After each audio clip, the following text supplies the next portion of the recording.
Neo-Metabolism glass. Why can't the demolition process of buildings be considered during their design?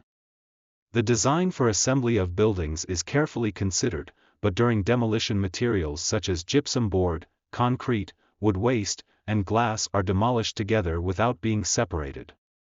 Some of this is improperly disposed of through illegal dumping. These methods are completely irresponsible in contrast to the careful design of buildings that adhere to legal standards when they are built, and reveals a widespread understanding that goes against the times by placing a burden on the global environment. The recycling rate of construction waste is extremely low, especially for glass, which stands at around 1%. The industry is close to giving up in order to prioritize economics. To confront this reality, I was convinced that we had to reconsider demolition methods from the design of the components and raise awareness throughout the building industry.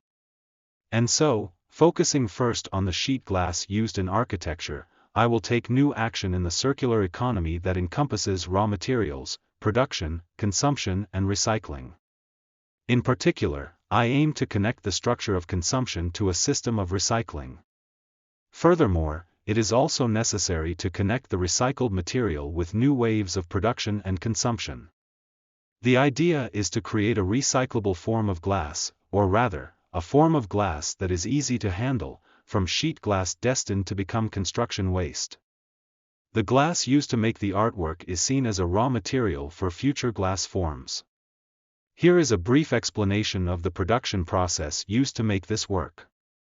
Carefully dismantled sheet glass was used with the cooperation of Asahi Glass Company, Limited in Sowa City, Nagano Prefecture.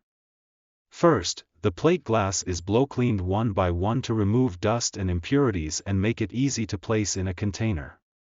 Next, the glass is placed in the furnace and heated overnight until it melts to become a sludge-like mixture. Metal is then placed in the furnace when reaching 1500 degrees Celsius and the molten glass is spun around at the tip of the furnace to form a ball.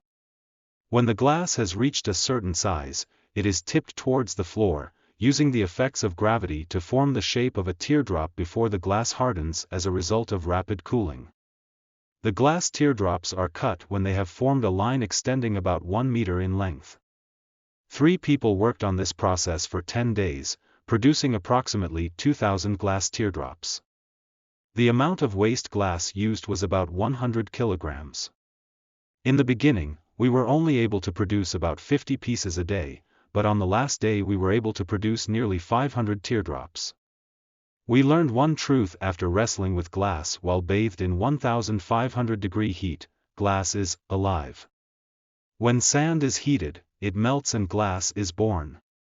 If we think in broader terms, it is not only glass but also minerals that are alive.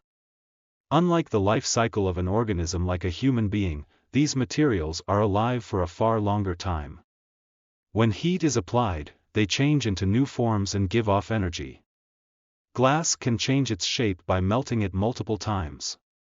Once it has become a glass product, its lifespan is not as short as the lifespan of a building. It lives on in the sense that it can continue to emit energy. It should not be allowed to die easily for the convenience of human life. Glass recycling for everyday items such as bottles is progressing, but there is no such progress in construction.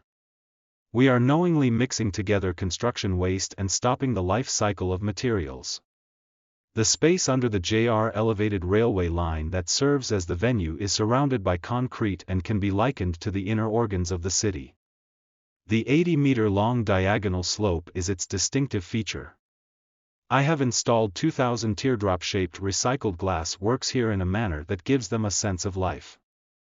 This is also my own way of paying homage to the theme of the 1970 Tokyo Biennale, between man and matter. The relationship between man and matter cannot escape from the flow of the circular economy. If we are to process matter and give it human consciousness, we must try to create a social system that prioritizes an unbroken circulation as the formation of the earth. In this sense, Neo-Metabolism envisions the creation of a new circulating economy that can be applied to the creative process of each and every material and regional factors that encompass it.